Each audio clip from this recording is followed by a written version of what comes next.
Sir, ಈಗ 20 ಜನರ ಪಟ್ಟಿ ಅಂತಿಮ ಆಗುತ್ತೆ. ಇದರ ನಡುವೆ ಮಂಕಾಳ್ ವೈದ್ಯ ಅವರು, ಭಟ್ಕಳದ ಶಾಸಕರಾದಂಥ ಮಂಕಾಳ್ ವೈದ್ಯ ಅವರನ್ನ ತೆಗದಿ, ಅಂದರೆ ಅವರನ್ನು ಹೊರಗಿಟ್ಟು ಆ ಒಂದು ಸ್ಥಾನಕ್ಕೆ ಎಸ್ ಎಸ್ ಮಲ್ಲಿಕಾರ್ಜುನ್ ಅವರಿಗೆ ಸ್ಥಾನವನ್ನು ನೀಡಿರುವಂಥದ್ದು.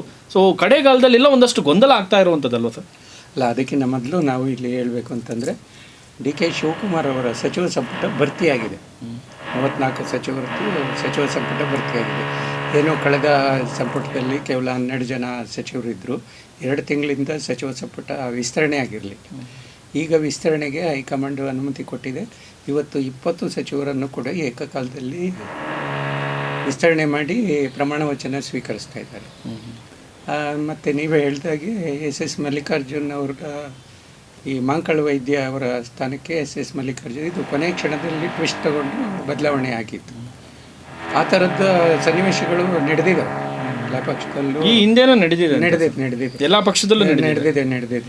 ಕಳೆದ ಬಾರಿ ಬಿ ಜೆ ಪಿಲಿ ಹಾಲಾಡಿ ಶ್ರೀನಿವಾಸ್ ಅವರು ಪಾಪ ಅವರಿಗೆ ನೀವು ರೆಡಿಯಾಗಿ ಬನ್ನಿ ಅಂತೇಳಿ ಅವರು ಇದರಲ್ಲಿ ಬಂದು ಯಾವುದು LHL ಬಂದು ರೆಡಿಯಾಗಿ ಕೂತಿದ್ರು.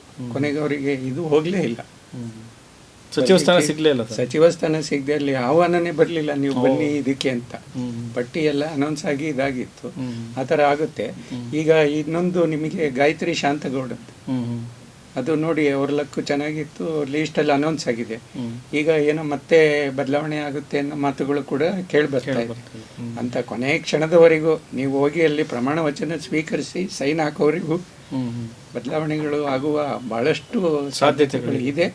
ಅಂಥ ಘಟನೆಗಳು ನಡೆದಿದೆ. ಅದೆಲ್ಲಕ್ಕಿಂತ ನಾವು ಮುಖ್ಯವಾಗಿ ಸಚಿವ ಸಂಪುಟ ವಿಸ್ತರಣೆ ಆಗಿದೆ. ನಮ್ಮ ಡಿ ಕೆ ಶಿವಕುಮಾರ್ ಅವ್ರದ್ದು, ಮುಖ್ಯಮಂತ್ರಿ ಡಿ ಕೆ ಶಿವಕುಮಾರ್ ಅವ್ರದ್ದು ಏನು 2 ತಿಂಗಳಾಗಿತ್ತು ವಿಸ್ತರಣೆ ಆಗದಲ್ಲೇ. ಕೇವಲ 12 ಸಚಿವರು ಮಾತ್ರ ಇದ್ದಿದ್ದು.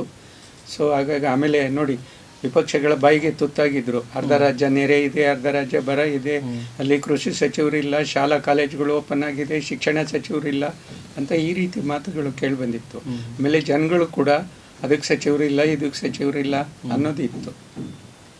ಈಗಾಗಲೇ ಹೋದೆಡೆ ಬಂದೆಡೆಯಲ್ಲೆಲ್ಲ ಮಿನಿಸ್ಟ್ರುಗಳು ಇಲ್ಲ ಅನ್ನೋದು ಕೇಳಿಬಂದಿತ್ತು. ಆಮೇಲೆ ಕಳೆದ 15 ದಿವಸಗಳಿಂದ ನಿರಂತರವಾಗಿ 2 ಬಾರಿ 3 ಬಾರಿ CM, ಆಮೇಲೆ ಡೆಪ್ಟಿ CM, KPCC ಅಧ್ಯಕ್ಷರು, ಹಾಗೆ ಮತ್ತು ಇವರು ಮಾಜಿ CM ಸಿದ್ದರಾಮಯ್ಯನವರು 2-3 ಬಾರಿ ಡೆಲ್ಲಿಗೆ ಹೋಗಿ ಸಾಕಷ್ಟು ಕಸರತ್ತುಗಳನ್ನು ಮಾಡಿದರು.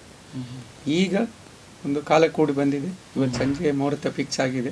20 ಸಚಿವರು ಪ್ರಮಾಣ ವಚನ ಸ್ವೀಕರಿಸ್ತಾ ಇದ್ದಾರೆ. ಓಕೆ ಸರ್, ಇದರ ನಡುವೆ ಶಾಮನೂರು ಶಿವಶಂಕರಪ್ಪನವರು ಕಾಂಗ್ರೆಸ್ಗೆ ಅವ್ರದೇ ಆದಂಥ ಕೊಡುಗೆ ಇದೆ, ನಾವು ಓದ್ಕೊಂಡ್ಬಂದಿದ್ದೀವಿ, ಕೇಳಿದ್ದೀವಿ ಸಹ. ಸೊ ಇದರ ನಡುವೆ ಶಾಮನೂರು ಶಿವಶಂಕರಪ್ಪನವರ ಮಗನನ್ನು ಕೈ ಬಿಟ್ಟು, ಅಂದರೆ ಎಸ್ ಎಸ್ ಮಲ್ಲಿಕಾರ್ಜುನ್ ಅವ್ರನ್ನ ಕೈ ಬಿಟ್ಟು ಅಲ್ಲಿ ಗೊಂದಲಕ್ಕೀಡಾಗಿದ್ದಂಥ ಎಲ್ಲ ಒಂದು ಕಡೆ ಜಮೀರ್ ಅಹಮದ್ ಖಾನ್ ಅವ್ರಿಗೆ ಸಂಪುಟಕ್ಕೆ ಸೇರಿಸ್ಕೊಳ್ಳೋದಿಲ್ಲ ಎಲ್ಲರೂ ಕೂಡ ಮಾತನಾಡ್ತಾ ಇದ್ರು. ರಾಜಕೀಯ ಪಡಸಾಲೆಯಲ್ಲೂ ಕೂಡ ದೊಡ್ಡ ಮಟ್ಟದಲ್ಲಿ ಚರ್ಚೆ ಆಯಿತು. ಅದಕ್ಕೆ ಒಂದಷ್ಟು ಕ್ಷಮೆ ಕೇಳುವಂಥ ಕೆಲಸ ಕೂಡ ಆಗುತ್ತೆ. ಜಮೀರ್ ಅಹಮದ್ ಖಾನ್ ಅವರು ರಾಜ್ಯ ನಾಯಕರ ಮುಂದೆ, ಹೈಕಮಾಂಡ್ ಮುಂದೆ ಕ್ಷಮೆ ಕೇಳುವಂಥ ಕೆಲಸ ಮಾಡ್ತಾರೆ. ಇನ್ನೊಂದು ಕಡೆ ಎಲ್ರಿಗೂ ಕೂಡ ಇಡೀ ರಾಜ್ಯದ ಜನರಿಗೆ ನೆನಪಿದೆ ದಾವಣಗೆರೆ ದಕ್ಷಿಣ ವಿಧಾನಸಭಾ ಕ್ಷೇತ್ರದಲ್ಲಿ ಆದಂಥ ಒಂದು ಅವಾಂತರ ಆಗಿರ್ಬೋದು. ಅದರ ಎಫೆಕ್ಟ್ ಎಲ್ಲೋ ಒಂದು ಕಡೆ ಇಲ್ಲಿ ಸಚಿವ ಸ್ಥಾನವನ್ನು ಜಮೀರ್ ಕಳ್ಕೊಳ್ತಾರೆ ಎನ್ನುವಂಥ ಒಂದು ಮಾತಿನ ನಡುವೆ ಜಮೀರ್ ಅವರಿಗೆ ಅವಕಾಶ ಕೊಡ್ತಾರೆ. ಇಲ್ಲಿ ಕಡೆಗಾಲದವರೆಗೂ ಎಸ್ ಎಸ್ ಮಲ್ಲಿಕಾರ್ಜುನ್ ಅವ್ರನ್ನ ಹಾಗೆ ಕಾದು ಕುಳಿಸಿರುವಂಥ ಒಂದು ಘಟನೆ. ಏನು ಕಡೆಗಾಲದಲ್ಲಿ ಅವ್ರಿಗೆ ಅವಕಾಶ ಕೊಟ್ಟಿರುವಂಥದ್ದು, ಏನು ವೈದ್ಯ ಅವ್ರನ್ನ ಹೊರಗಿಟ್ಟು ಅಲ್ಲಿ ಎಸ್ ಎಸ್ ಮಲ್ಲಿಕಾರ್ಜುನ್ ಅವ್ರನ್ನ ಸಂಪುಟಕ್ಕೆ ಸೇರ್ಪಡೆ ಮಾಡ್ಕೊಂಡಿರುವಂಥದ್ದು, ಇದೆಲ್ಲ ಏನು ತಂತ್ರಗಾರಿಕೆ, ಏನು ಸರ್ ಇದು? ಇಲ್ಲ, ಇವ್ರದ್ದು ಜಮೀರ್ ಅಹಮದ್ದು ಸಚಿವ ಸ್ಥಾನಕ್ಕೂ ಎಸ್ ಮಲ್ಲಿಕಾರ್ಜುನ್ ಅವರ ಸಚಿವ ಸ್ಥಾನಕ್ಕೂ ಲಿಂಕ್ ಇಲ್ಲ, ಸಂಬಂಧ ಇಲ್ಲ, ಒಂದಕ್ಕೊಂದು ಸಂಬಂಧ ಇಲ್ಲ. ಎಸ್ ಮಲ್ಲಿಕಾರ್ಜುನ್ ಅವರದ್ದು ಅಲ್ಲ, ಅವ್ರ ಕ್ಷಮೆ ಕೇಳಿ ಉದ್ದೇಶನೇ ಅದೇ ಅಲ್ವಾ ಸರ್? ಅಲ್ಲಿ ಒಂದಷ್ಟು ದಾವಣಗೆರೆ ವಿಧಾನಸಭಾ ಕ್ಷೇತ್ರದಲ್ಲಿ ಆದಂತ ಗೊಂದಲ ಆಗಿದೆ, ನನ್ನಿಂದ ಆಗಿದೆ. ಅದಕ್ಕೆ ನಾನು ಕ್ಷಮೆ ಕೇಳ್ತಾ ಇದ್ದೀನಿ ಅಂತ ಹೈಕಮಾಂಡಿಗೆ, ಸಿದ್ದರಾಮಯ್ಯ ಅವರಿಗೆ, ಡಿ ಕೆ ಶಿವಕುಮಾರ್ ಅವರಿಗೆ, ವೇಣುಗೋಪಾಲ್ ಅವರಿಗೆ, ಸುರ್ಜೇವಾಲ ಅವರಿಗೆ ಕೊನೆ ಕ್ಷಣದಲ್ಲಿ ಕ್ಷಮೆ ಕೇಳಿದ್ದಾರೆ. ಅಲ್ಲಿ ಏನಾಗಿದೆ, ಅವ್ರನ್ನ ಸಚಿವ ಸಂಪುಟಕ್ಕೆ ತಗೋಬೇಕು ಅನ್ನೋ ಒಂದು ಸನ್ನಿವೇಶ ಬಂದಂಥ ಸಂದರ್ಭದಲ್ಲಿ ಅಲ್ಲಿ ಚರ್ಚೆ ಆಗಿದೆ, ಇಂಥದ್ದೆಲ್ಲ ಆಗಿದೆ, ಹೆಂಗ್ರಿ ತೊಗೊಳಕ್ಕಾಗುತ್ತೆ ಅಂತ. ಸೊ ಅವರಿಂದ ಸಾರಿ ಕೇಳಿಸ್ಕೊಳ್ಳಿ ಅಂತ ಹೇಳ್ಬಿಟ್ಟು ಆ ಥರ ಒಂದು ಇದು ನಡೆದಿರ್ಬೋದು ಅಲ್ಲಿ, ಹಂಗಾಗಿ ಅವ್ರು ಕೇಳಿರ್ಬೋದು.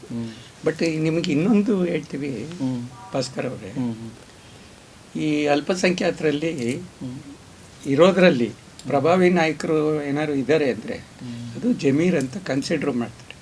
ಅಲ್ಲಿ ಏನಾಗಿದೆ, ಸುರ್ಜೇವಾಲ ಅವರಿಗೆ ಇಷ್ಟ ಇರಲಿಲ್ಲ ಇವ್ರನ್ನ ಕ್ಯಾಬಿನೆಟಿಗೆ ತಗೊಂಡ್ಲಿಕ್ಕೆ ಅಂತ, ಇನ್ಕ್ಲೂಡಿಂಗ್ ಸಿದ್ದರಾಮಯ್ಯ ಅವರು ಕೂಡ ಹಿಂದೇಟ್ ಹಾಕಿದ್ರು ಅಂತ ಮಾಹಿತಿ ಇದೆ. ಆದರೆ ವೇಣುಗೋಪಾಲ್ ಅವರು ಕೇರಳ ಎಲೆಕ್ಷನ್ನು ಮತ್ತು ಕಳೆದ ಬಾರಿ ಇಲ್ಲಿ ನಡೆದಂಥ ಕರ್ನಾಟಕ ಎಲೆಕ್ಷನ್ನಲ್ಲಿ ಜಮೀರ್ ಪಾತ್ರ ಇವೆಲ್ಲವನ್ನು ಪರಿಗಣಿಸಿ ಮತ್ತು ಅಪ್ಕಮಿಂಗ್ ಎಲೆಕ್ಷನ್ ಇದೆಯಲ್ಲ, ಇದರಲ್ಲಿ ನಮಗೆ ಅಲ್ಪಸಂಖ್ಯಾತರ ಓಟ್ಗಳು ಬೇಕಾಗ್ತದೆ, ಅದರಲ್ಲಿ ವಹಿಸ್ಬೋದಾದಂಥ ಪಾತ್ರಗಳು ಇವೆಲ್ಲವನ್ನು ನಿರೀಕ್ಷೆ ಮಾಡಿ ಅವರು ಜಮೀರನ್ನ ಉಳಿಸ್ಕೊಂಡಿದ್ರು. ಅದೇ ರೀತಿ ಶಾಮನೂರ್ ಶಿವಶಂಕರಪ್ಪನವರು ಒಬ್ಬ ಪ್ರಭಾವಿ ನಾಯಕ ಅಲ್ವಾ ಸರ್? ಎಸ್ ಮಲ್ಲಿಕಾರ್ಜುನ್ ಅವ್ರನ್ನ ಯಾಕೆ ಕಡೆಗಾಲದವರೆಗೂ ಯಾಕೆ ಅವ್ರನ್ನ ಅದು ಏನಾಗಿರ್ಬೋದು ಗೊತ್ತಾಗಿಲ್ಲ, ಹೈಕಮಾಂಡ್ ಮಟ್ಟದಲ್ಲಿ ಏನಾಗಿದೆ ಅನ್ನೋದು ಗೊತ್ತಾಗಿಲ್ಲ, ನನಗೆ ಗೊತ್ತಾಗಿಲ್ಲ ಅದು ಏನಾಗಿದೆ ಅಂತ. ಶಾಮನೂರ್ ಶಿವಶಂಕರಪ್ಪನವ್ರಿಗೆ ಕಾಂಗ್ರೆಸ್ ಸೇವೆ ಸಾಕಷ್ಟಿದೆ. ಶಾಮನೂರ್ ಶಿವಶಂಕರಪ್ಪನ ಯಾಕೆ ಶಾಮನೂರ್ ಶಿವಶಂಕರಪ್ಪನ ಮಗ ಎಸ್ ಮಲ್ಲಿಕಾರ್ಜುನ್ ಅವ್ರನ್ನ ಯಾಕೆ ಕೈ ಬಿಟ್ಟಿದ್ರು ಅನ್ನೋದು ಗೊತ್ತಿರಲಿಲ್ಲ. ಬಟ್ ಏನಾಗಿದೆ ಇನ್ನೊಂದು ನಿಮಗೆ ಹೇಳಬೇಕು ಅಂತಂದರೆ, ಅವರ ಪತ್ನಿ ಬಂದು MP, ಈಗ ರೀಸೆಂಟಾಗಿ ಅವ್ರ ಮಗ MLA ಆಗಿದ್ದಾರೆ. ಈಗ ಇವರು ಕಳೆದ ಬಾರಿ ಸಚಿವರಾಗಿದ್ದರು. ಇನ್ನೊಬ್ರಿಗೆ ಒಂದು ಅವಕಾಶ ಸಿಗಲಿ, ಬಸಂತಪ್ಪ ಅಂತ SC ಅಲ್ಲಿ ಇದ್ದಾರೆ, ಅವರಿಗೊಂದು ಅವಕಾಶ ಇನ್ನೊಬ್ರಿಗೆ ಒಂದು ಅವಕಾಶ ಅಲ್ಲಿ ಸಿಗಲಿ ಅನ್ನೋದು ಒಂದು ದೃಷ್ಟಿ ಯೋಚನೆ ಮಾಡಿದ್ರು, ಹೈಕಮಾಂಡ್ ಮಾಡಿರ್ಬೋದು. ಮತ್ತು ಇವರು ಒತ್ತಡ ಜಾಸ್ತಿಯಾಗಿ ಮತ್ತು ಇವರ ಒಂದು ತಂತ್ರಕ್ಕೆ ಹೈಕಮಾಂಡ್ ಮಣಿದು ಮಂಕಾಳು ವೈದ್ಯ ಅವರಿಗೆ ಆ ಸ್ಥಾನವನ್ನು ಇವರಿಗೆ ಮಾಡಿ ಕೊಟ್ಟಿರೋ ಸಾಧ್ಯತೆ ಇದೆ.